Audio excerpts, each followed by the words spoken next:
Suruh keluar kalimat itu, Pak.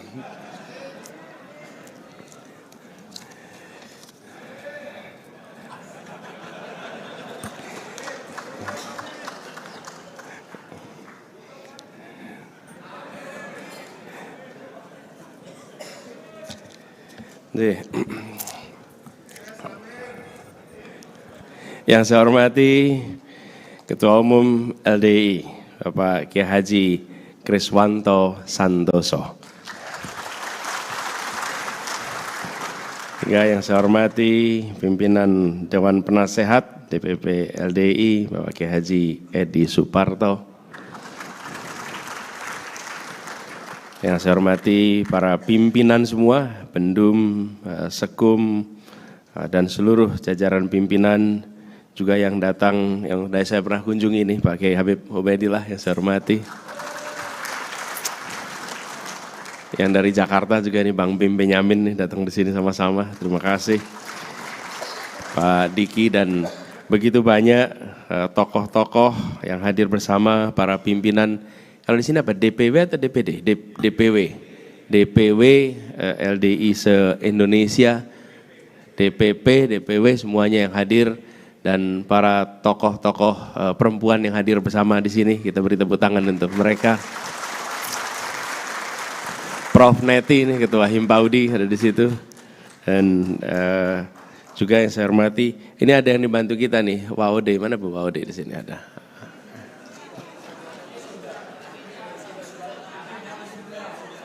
Oh anak wisuda ya. Dan seluruh hadirin sekalian yang mohon izin tanpa mengurangi rasa hormat tidak tersebutkan nama satu persatu. Assalamualaikum warahmatullahi wabarakatuh. Bismillah, walhamdulillah, wa syukurillah, wa la hawla wa la quwata illa billah. Allahumma salli wa sallim wa barik ala sayyidina Muhammad wa ala alihi wa ashabi ajmain. Rabbi shrah li sadri wa yassir li amri wa lul uqdatan min lisani yafqahu qawli. Amma ba'du. Kami merasa terhormat bisa kembali lagi ke sini. Boleh tepuk tangan buat semuanya.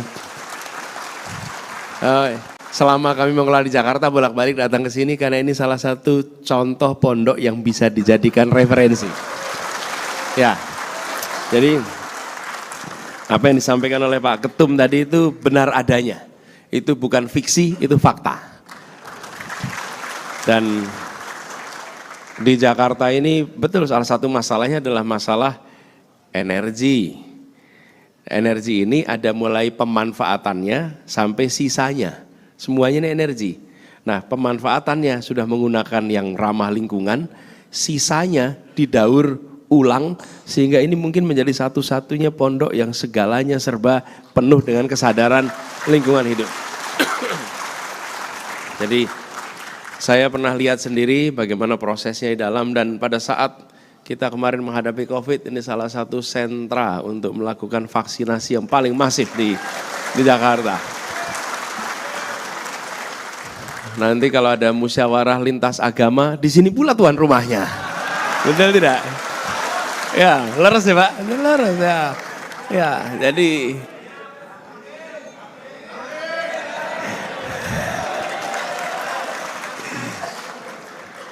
insya Allah nanti Minhajur Rasyidin ini makin maju nanti ya.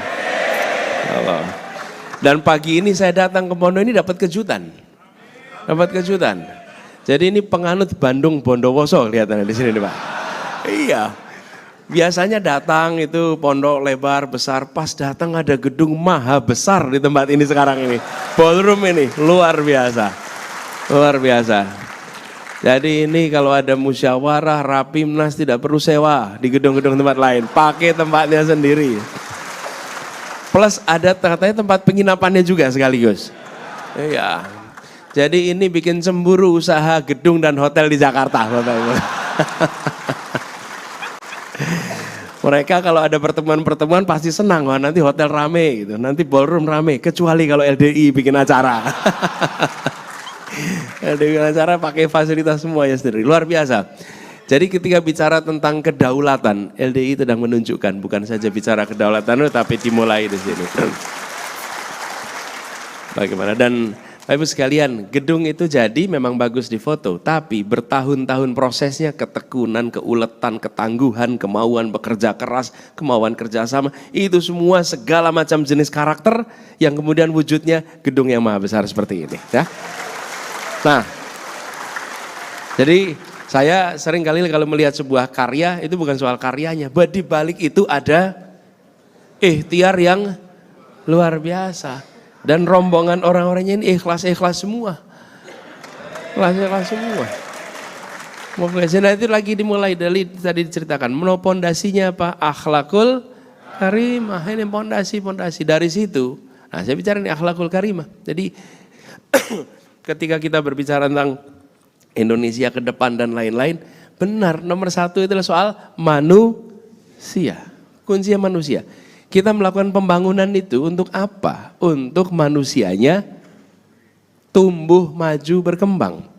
Sebuah kota nih Bapak sekalian, disebut kotanya itu hidup atau mati, itu kalau ada apa Bapak Ibu? Itu dia.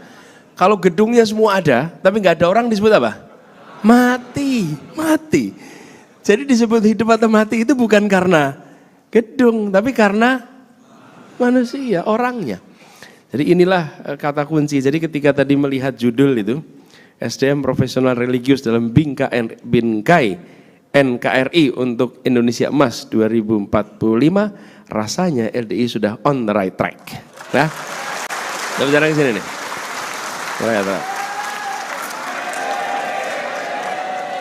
Insya Allah tercapai nanti. Amin. Kita tektoknya cocok gitu Pak, udah Pak. Tektok udah cocok nih kita. Iya. Nah, ini karena itu, sekalian kalau boleh, jadi saya ketika ini saya lagi pikir, kalau boleh saya cerita sedikit nih soal perjalanan bangsa kita, boleh ya? Boleh. Ada saya bawa satu slide, kalau boleh dipasang aja tuh satu, atau saya kendalikan dari sini, atau gimana caranya? Ah ini dia. Ini Bapak sekalian. Kita mau ke tahun berapa? 45 paling kanan tuh. Mulainya di mana? Mulainya di 28. Kita mengalami satu yang pertama. Saya ingin menyampaikan ada beberapa kali satu ini Pak Ketum. Satu yang pertama ketika kita menyatakan menjadi satu bangsa. Ditandai dengan sebuah keputusan yang luar biasa. Namanya satu bahasa persatuan. Itu dahsyat. Cari di semua negeri di seluruh dunia yang bisa ketemu kesepakatan satu bahasa sebelum ada negara, mboten enten Pak, namung Indonesia yang bisa itu. Betul. Nah ada Pak. Apa sih konsekuensinya satu bahasa begini? Rakernas seperti ini tidak perlu pakai penerjemah Bapak Ibu. Betul loh. Kita tuh sekarang menganggapnya enteng, seakan-akan itu sekarang semua orang bisa bahasa Indonesia. Coba bayangkan tidak ada kesepakatan bahasa. Bapak Ibu datang ke parlemen India, di belakangnya berderet penerjemah. Parlemen.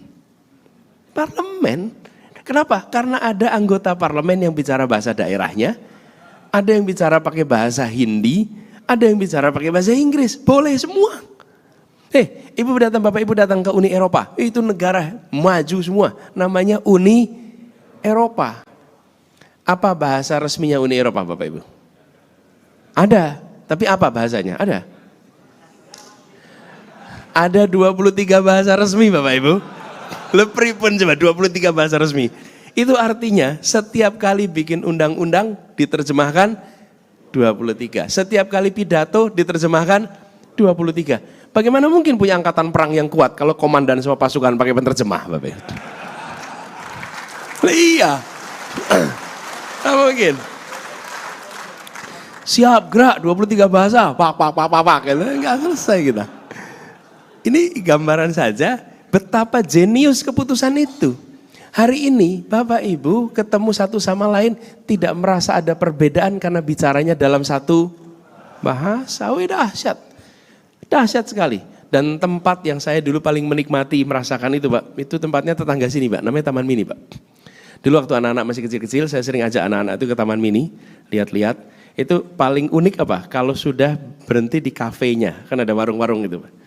Warung-warung, nah di situ di warung-warung itu uniknya luar biasa. Kami duduk, nanti ada rombongan-rombongan. Biasanya kalau di Taman Mini itu rombongan dari daerah. Ada dari Banten, ada nanti dari Banjar, ada nanti dari misalnya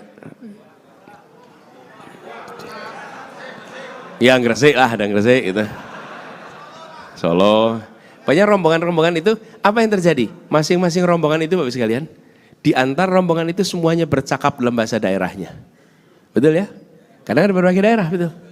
Tapi begitu orang datang untuk pesan menu, semuanya ngomong dalam bahasa Indonesia. Itu luar biasa Bapak sekalian. Coba Ibu perhatikan. Dan tidak ada perasaan seperti kita ini beda, tidak. Kita terlalu lama berada dalam situasi itu sehingga kita tidak sadar itu adalah kemewahan luar biasa yang mempererat Republik ini, bangsa kita. Nih satu pertama. Lalu tahun 45 kita satu yang kedua jadi satu negara. 17 tahun kemudian jadi satu negara. Tapi masih namanya federasi. Kapan NKRI? Tahun 50. Jadi kalau hari ini bilang NKRI harga mati, itu mulainya bukan 45 Bapak Ibu. Mulainya kapan? 50. Bung Karno di dalam peringatan Hari Kemerdekaan 17 Agustus tahun 50 mengatakan ini proklamasi yang kedua. Karena bulan Aprilnya ada mosi integral Natsir, bulan Agustusnya proklamasi yang kedua sebagai sebuah negara kesatuan Republik Indonesia. Nih. Tapi kita baru satu tanah, belum satu air. Kan tanah air tuh. Airnya masih milik internasional. Baru deklarasi Juanda tahun 57 menyatakan bahwa air Indonesia di luar batas itu menjadi satu kesatuan. Tapi pertarungan internasionalnya lama. Ini kan bukan soal kita mendeklarasikan, ini kan soal dunia mengakui atau tidak, bukan? Baru diakui 25 tahun kemudian. Dan yang berjuang di sini namanya Mokhtar Kusuma Atmaja yang memperjuangkan ini sampai berhasil. Nah, sebaiknya jangan dihilangkan dulu ya. Jadi kita sudah sampai kepada fase satu tanah. Jadi sekalian dibayangkan, satu bangsa, satu negara, satu NKRI, satu. Nah, 2045 bagaimana? Kita ingin 2045 satu kemakmuran. Nih, karena jangan sampai makmurnya beda-beda. Kalau makmurnya beda-beda, kenapa? Karena kita yang satu kemakmuran. Karena kita ingin bangsa kita utuh. Bangsa kita jangan tercerai-berai. Supaya utuh harus ada kesetaraan. Harus ada keadilan. Kalau ada contoh persatuan dalam ketimpangan, saya kepengen lihat di mana Bapak Ibu. Persatuan dalam ketimpangan, persatuan dalam ketidakadilan, kalau ada kita menarik untuk dipelajari. Nah ada, yang namanya persatuan itu syaratnya ada keadilan, kesetaraan. Nah itu sebabnya kita berbicara 2045 sebagai era kita setara. Nah potret kita bagaimana? Nah, potret kita belum setara, Bapak Ibu udah merasakan sekarang? Udah merasakan? Beda-beda sekali. Nah, coba kalau kita lihat. Oh, lalu resikonya apa? Bapak Ibu pernah dengar ya peristiwa balkanisasi? Pecah-pecah itu. Yang namanya apa? Dulu Yugoslavia ya. Itu menjadi kalau tidak salah 7 pecahannya. Ada Slovenia, Kroasia, Bosnia, Montenegro, Makedonia, Serbia, Kosovo. Kenapa itu terjadi? Yang sering dibicarakan perbedaan suku, etnis, bahasa. Itu yang sering dibicarakan. Yang terlupakan apa? Ketimpangan kesejahteraan yang luar biasa. Antar wilayah itu. Nah kadang-kadang kita nggak membicarakan itu. Ketimpangan ekonomi, ketimpangan kesejahteraan itu meluas terus. Nanti kemudian ujungnya, pemicunya suku, etnis, bahasa. Itu pemicu di ujung. Tapi yang terjadi sebelumnya adalah disparitas kesejahteraan. Kalau ini kita tidak bereskan, nih misalnya saya ngecek datanya. Dari prosentase pendapatan nasional di Yugoslavia, yang namanya Kosovo itu 50%-nya dari rata-rata nasional. Tapi yang namanya Slovenia itu 175%. Jomplang sekalian.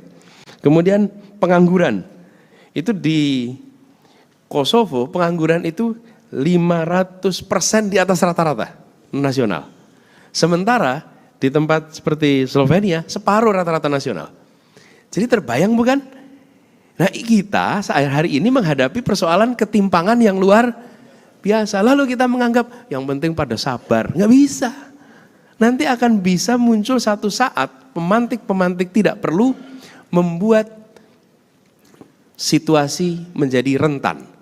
Kira-kira gini, kalau mau mencegah kebakaran hutan, nomor satu, jangan biarkan rumput-rumput itu kering. Itu nomor satu. Karena kalau rumput itu dikeringkan, maka cukup sebuah puntung rokok akan bisa membuat terbakar. Nah, jangan kering, itu penting. Karena kalau udah kering, mencegahnya sulit. Nah, ini yang kita ingin. Jadi, saya ingin tunjukkan sedikit ke depan, ke belakang. Berikutnya coba lihat. Ini gambaran Bapak Ibu sekalian.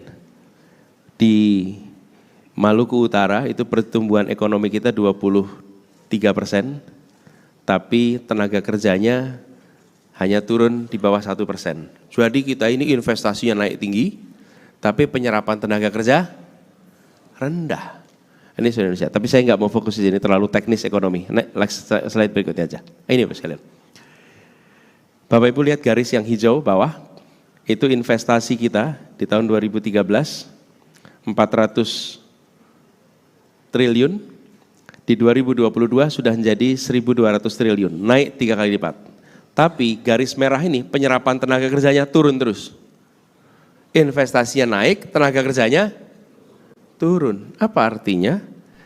Segalanya serba kapital intensif. Bukan labor intensif. Nah kalau ini terjadi, artinya keuntungannya perginya ke siapa? Pemilik modal. Penyedia tenaga kerja nggak dapat. Itulah contoh. Berikutnya coba. Yang saya mau tunjukkan yang ini sebetulnya. Next. Ya ini dia. Ini yang saya mau masukkan. Ini yang ingin saya Bapak Ibu sekalian minta dibantu nih kerja sama-sama nih. Apa? Bapak Ibu, terlihat tidak gambaran paling sederhana di sini? Yang putih itu Jawa dan Sumatera, yang kuning Sulawesi, Kalimantan, Papua, Nusa Tenggara, Maluku. Ini adalah indeks pembangunan manusia. Lihat angka paling kiri bawah Bapak Ibu. Di Sumatera dan Jawa, angkanya 69 tahun 2013. 2013 berapa? 69. Sekarang lihat di ujung paling kanan, 69 di kawasan timur itu tahun 2022. Artinya telatnya berapa? 1 dekade. 1 dekade. Kalau kita biarkan terus ini, tidak ada keseriusan, maka ketimpangan itu akan menjadi makin meluas. Jadi ketika tadi mendengar apa yang disampaikan tentang pembangunan kualitas manusia, maka sudah saatnya kita serius membereskan ini secara teritorial. Ini yang ingin menjadi agenda utama.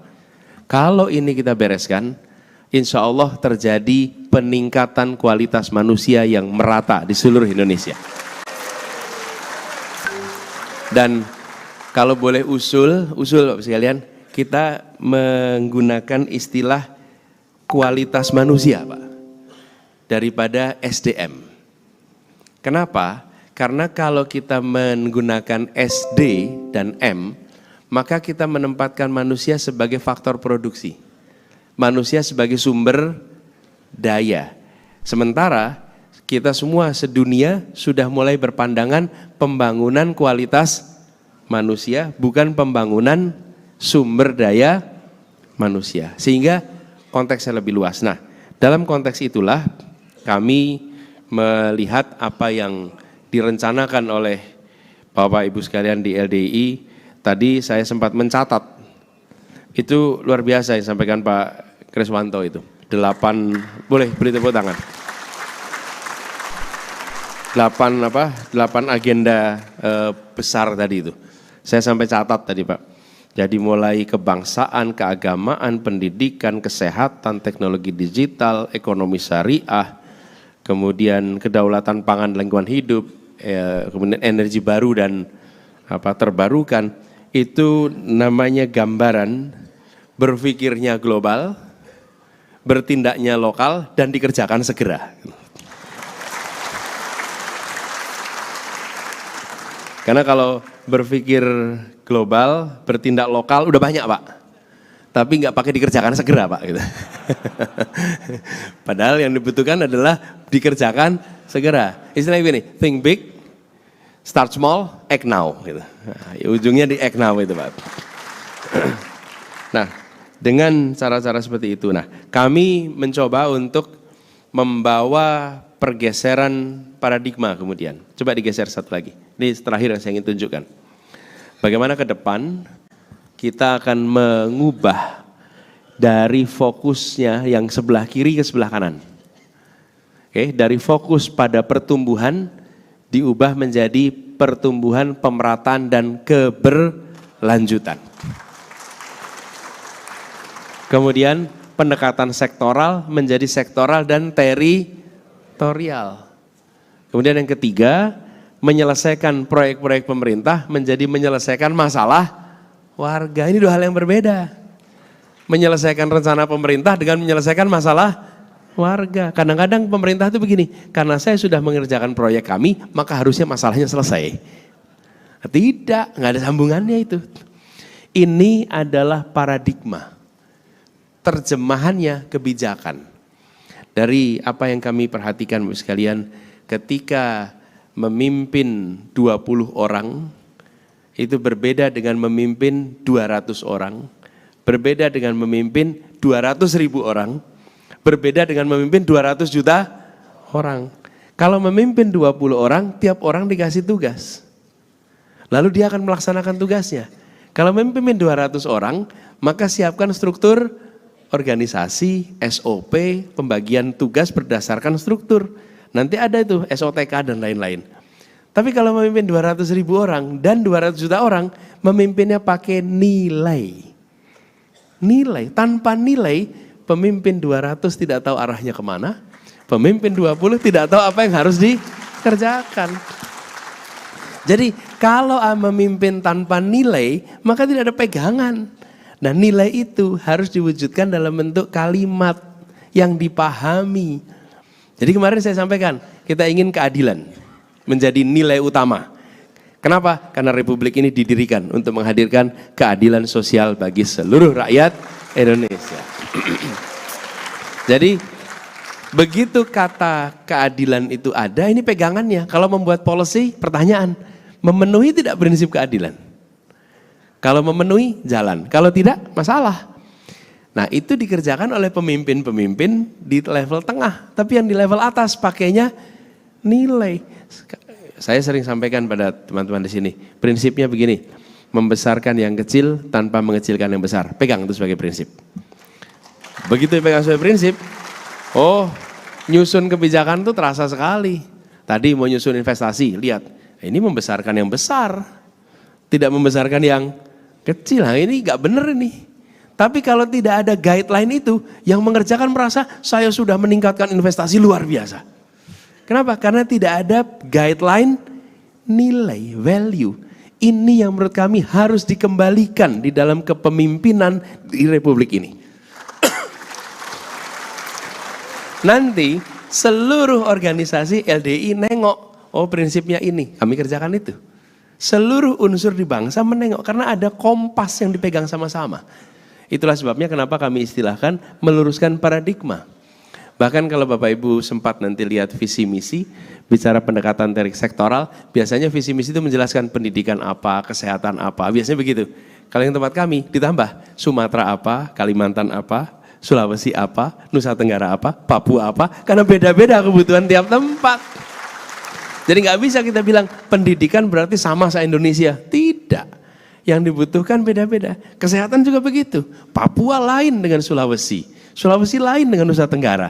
Jadi teritorial itu untuk menggambarkan kita menumbuhkan secara setara di semua tempat.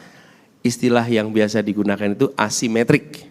Tidak disamakan untuk semua tempat, beda-beda. Nah, prinsip ini yang kemudian kami pegang. Nah, konkretnya Bapak Ibu sekalian, ketika bicara tentang ini kami berharap seperti LDI ini secara serius meningkatkan kualitas manusia. Nomor satu, ketika kita berbicara tentang kualitas manusia, ini di luar ini frame besarnya ya. Untuk pembangunan ini kami melihat tadi istilah yang digunakan adalah religius profesional. Religius profesional. Profesional dan religius atau religius dan profesional? Profesional religius. Pro-rel ya. Profesional religius. LDI sudah memiliki deretan pengalaman dan terbukti terkait dengan basis religiusnya. Dan profesional, boleh tepuk tangan. Tapi juga terkait dengan profesional kita sudah menyaksikan juga pengelolaan-pengelolaan yang rapi, yang tertib. Betul ya Pak ya? Nah, memang ini harus dikembalikan Pak. Rapi, tertib. Nah, kami ingin dorong untuk berbagi ke depan. Bagaimana di abad 21 nanti? Nomor satu, kalau kita lihat Pak, dari berbagai kajian, dari berbagai proyeksi tentang kebutuhan kualitas manusia abad 21, nomor satu adalah akhlak. Ini nomor satu.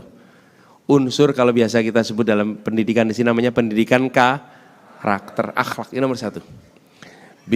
Dan inilah sebenarnya pesan kita, bukan? Kita ini nomor satu adalah akhlak. Yang kedua, baru kita bicara tentang kompetensi. Yang ketiga, baru bicara tentang skill.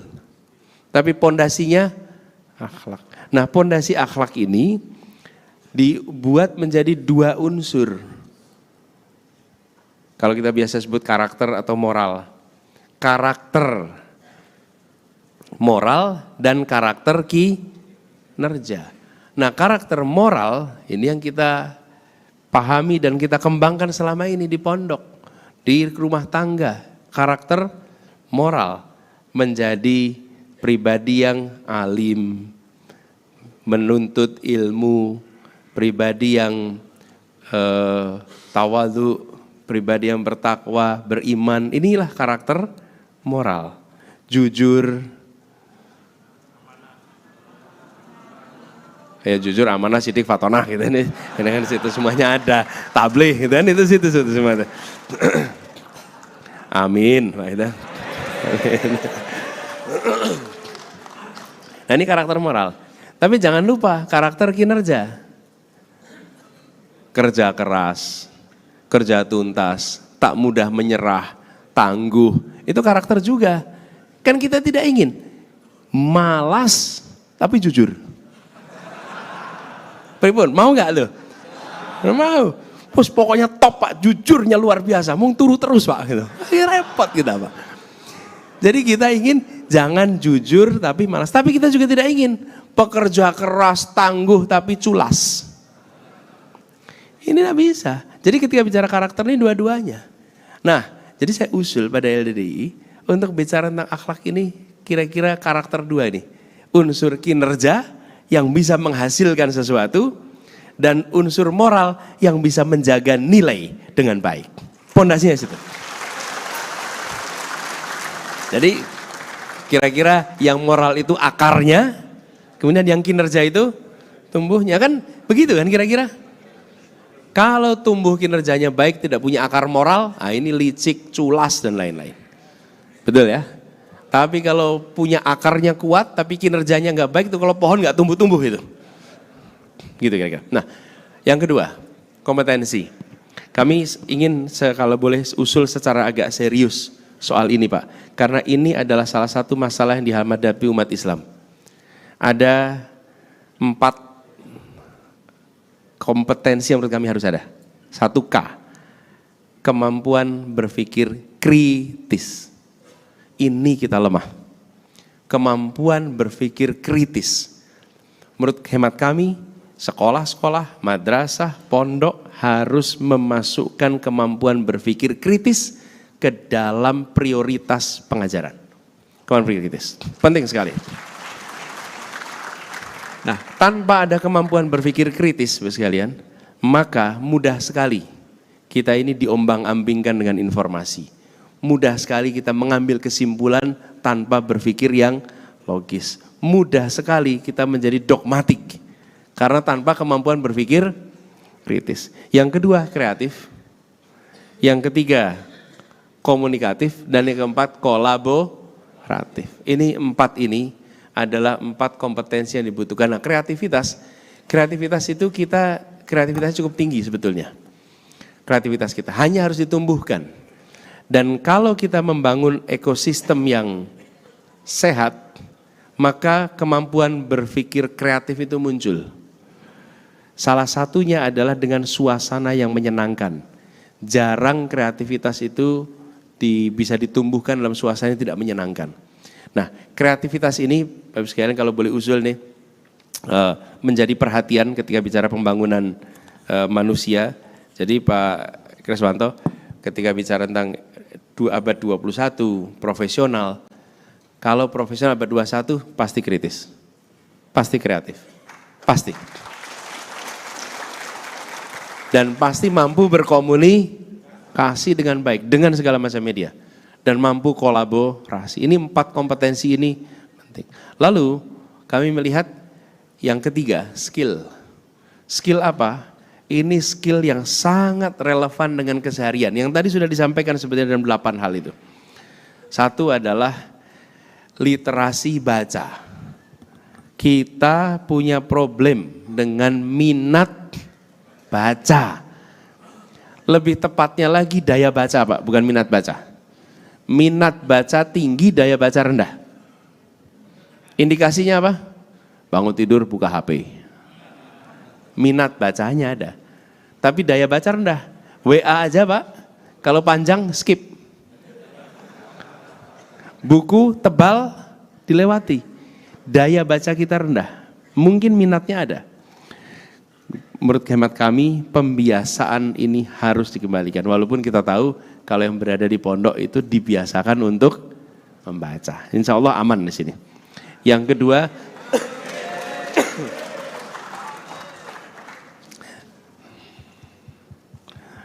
adalah literasi angka, literasi sains, literasi informasi, teknologi komunikasi, literasi keuangan, dan literasi kewarganegaraan. Nah, kami usul ketika bicara tentang SDM ke depan, mohon 3 ini jadi perhatian di dalam garis besar itu. Nah, kalau itu bisa dilakukan dengan jaringan yang ada di seluruh Indonesia, maka LDII ikut menyumbang jalan keluar atas ketimpangan kualitas manusia. Kembalikan ke slide sebelumnya.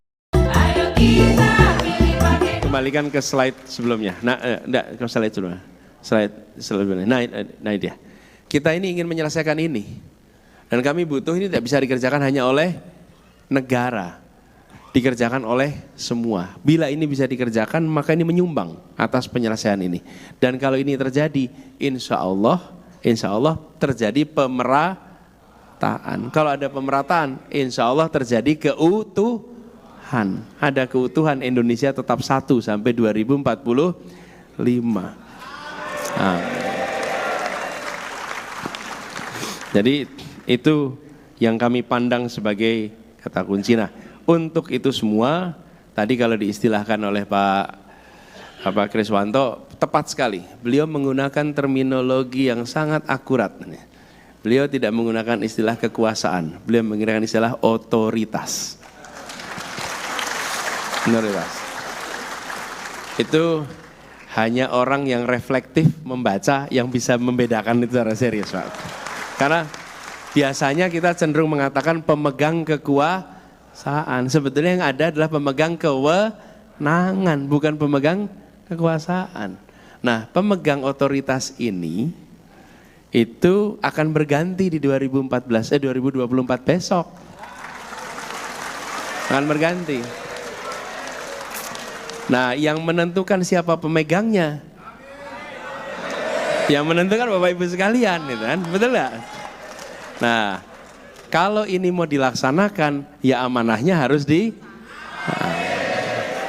harus diaminkan ya amanah. Jadi kami melihat agenda utamanya adalah bukan tentang saya, bukan tentang Gus Imin, bukan. Kenapa? Karena kami sendiri, kami ini dalam situasi mendapatkan amanat. Kami tidak mendirikan sebuah partai, kami tidak mengumpulkan dana untuk mengambil kewenangan. Kami mendapatkan panggilan. Berbagai partai memutuskan kami ingin Indonesia berubah. Dan mereka menginginkan perubahan itu mengalami tantangannya luar biasa. Kalau saya ceritakan Partai Nasdem yang pertama kali mendukung, mendominasikan, saya bukan anggota Nasdem.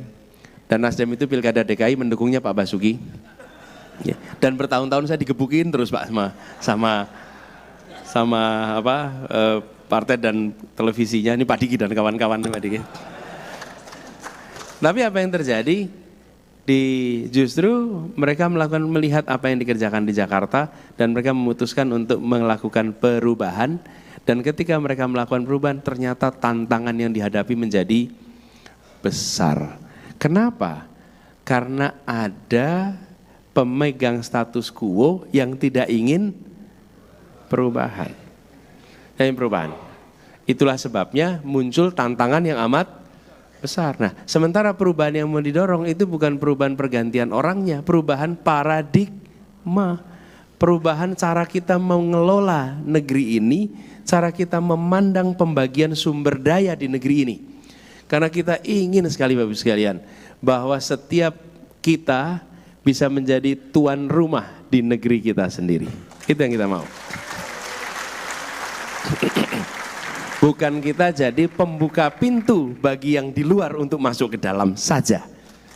Tapi justru kita harus membangun perasaan dia ini adalah tuan rumah. Nah, itu sebabnya kemudian kita mengikhtiarkan dengan gagasan-gagasan itu semua. Nah, kami berharap mudah-mudahan Bapak sekalian dengan perjuangan ini bismillah dibukakan pintu untuk keberhasilan.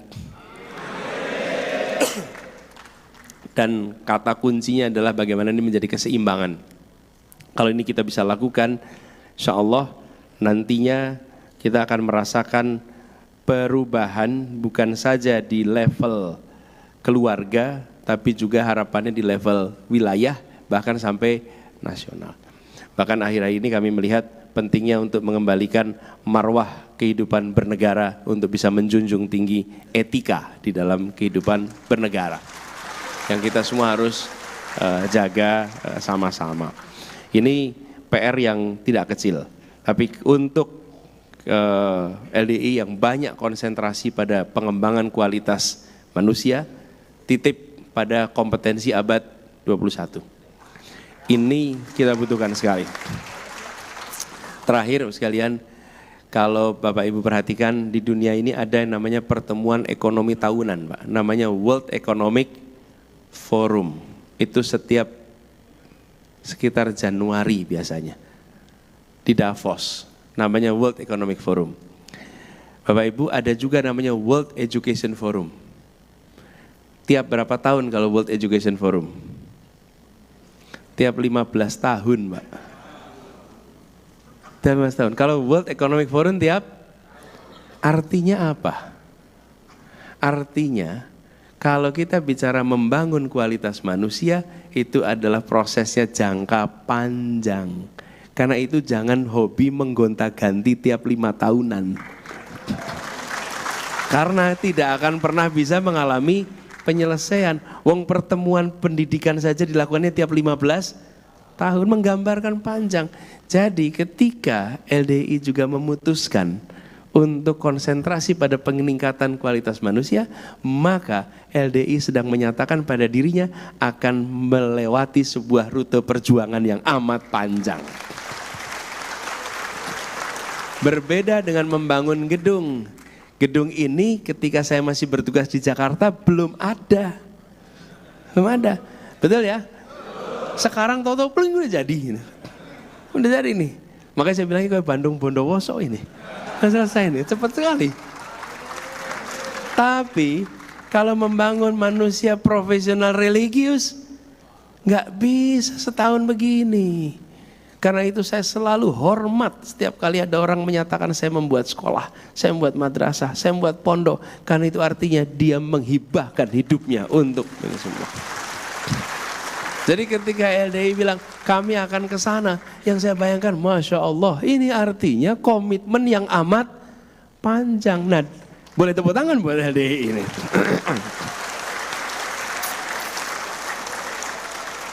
Tapi hanya organisasi, hanya bangsa yang berpikirnya besar panjang, berani mengambil perjuangan yang lama. Ya, hanya yang berpikir begitu. Bapak Ibu sekalian, saya juga belum pernah, tapi saya dengar ceritanya. Tembok besar Cina, Bapak Ibu. Tembok besar Cina. Kalau ke Borobudur pernah, Bapak Ibu? Borobudur dibangun berapa tahun?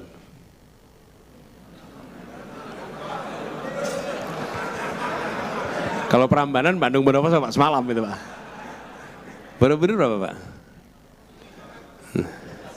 Waktu itu belum ada kren, belum ada itu. Diperkirakan sekitar 130 tahun. 130 tahun. Tembok besar Cina diperkirakan 340 tahun. Itu artinya apa? Yang masang pondasi nggak pernah lihat jadinya. Betul? Yang masang batu di tengah tidak pernah lihat jadinya. Betul tidak? Nggak pernah lihat. Wong bangun itu masang pakai batu-batu dari Merapi 120-130 tahun.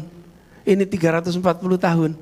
Jadi Pak Kriswanto dan seluruh generasinya mungkin belum bisa kesempatan untuk melihat hasilnya. Tapi catatan pahalanya jadi amal jariah yang lintas waktu.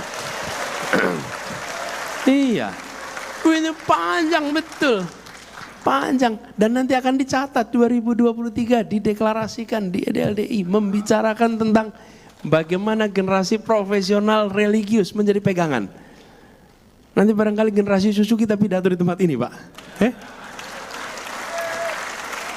Kemudian bercerita, Masya Allah 40 tahun yang lalu dibuat langkah begini-begini, dan hari ini kita mensyukuri orang tua kita yang memilih rute perjuangan ini.